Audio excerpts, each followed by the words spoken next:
Alright, for this VI demo, we are going to have a look at the Ubuntu system. For the simple reason that on Ubuntu something very bad is going on. I'll show you. So when working with VI, use Vim, not VI. So Vim, my file. And what do we get? Oh no, command Vim not found. Yes, my friends, that is because Vim does not exist on Ubuntu. Ubuntu is all about being a user-friendly distribution, and the Ubuntu developers don't consider Vim very user-friendly, so we need to install it. Fortunately, it's telling us what to do, so I'm going to do that right now. Sudo apt install vim.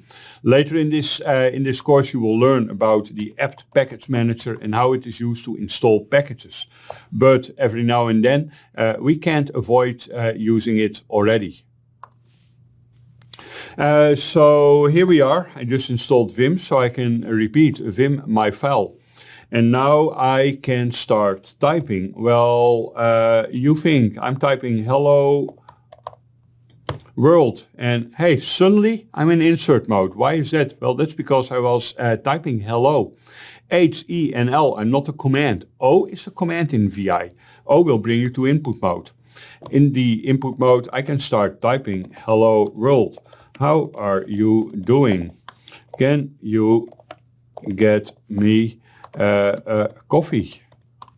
It is nice weather today. Ik kom uit Nederland. Whatever, we need some text, okay? Once you are happy with your text, then you can type escape. Escape will bring you to the command mode again. Do remember, escape is what you always need before you are doing any commands. And if after that you regret, you type O or I again to get back to insert mode. In fact, there are many keys that will bring you to insert mode, like A for append, and I for insert, and O for open a new line, and uppercase O for opening a new line above the current cursor position. You know what? It's up to you how many you want to remember. Personally, I'm always using O to open new line, because most of the things that you want to do in VI are line oriented anyway. You know what? I need some more text, so I'm going to use escape to get back to the command mode again, and I'm hitting V for visual. That allows me to mark a block using the arrow keys. Next I'm using Y to copy, and then I need P for paste. And isn't that cool? That allows me to paste all my text a couple of times. I want it to be in there a couple of times so that I can show you other things. Like the word operators. W for word. Do you see my cursor? I'm hopping to the next word, and B to hop back to the previous word. And DW to delete the current word. That might sound very not very useful, but in fact I like going there. Next I want to do a manipulation to change multiple occurrences of whatever. So how do we do that? Look at the lower left corner where you can see me typing the command. I'm typing %S. Why is this command starting with a colon? People are sometimes asking me. Well, the best answer that I can give you is because it does. There's no better explanation than that. Then the %S is the substitute command.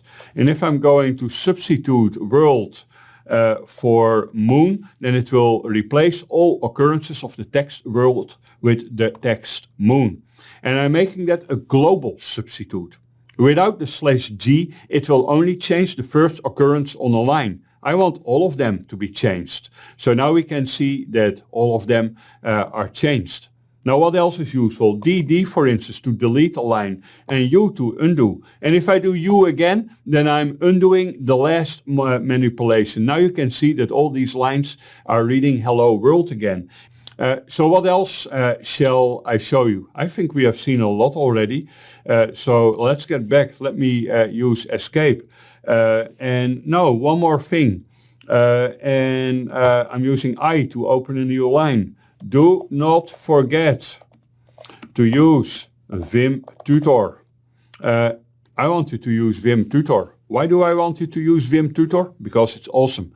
Let me use escape, And this time, instead of :WQ exclamation mark, I'm using Shift-ZZ, which is a shortcut that allows you to easily save this file. So here I'm back on my prompt. And last thing I want to show you is Vim Tutor. This is the Vim Tutor. How does it work? Start reading. Start reading and follow the instructions. And one of the first things that you will learn right here, this is kind of a funny one, and that's the only thing that I want to highlight.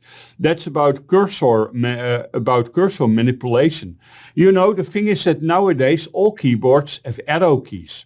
In the old days, keyboards did not have an arrow key. So how did you get a line up, etc.? Well, by using H, J, K, and L. So J is bringing the cursor down. L is bringing it to the right. Oops, it doesn't work on this line. There we go, L. H is bringing it to the left. And K is bringing it up again. Isn't that beautiful? Well, I would say go enjoy Vim Tutor. It's an awesome explanation of all the nice things that you can do with VI.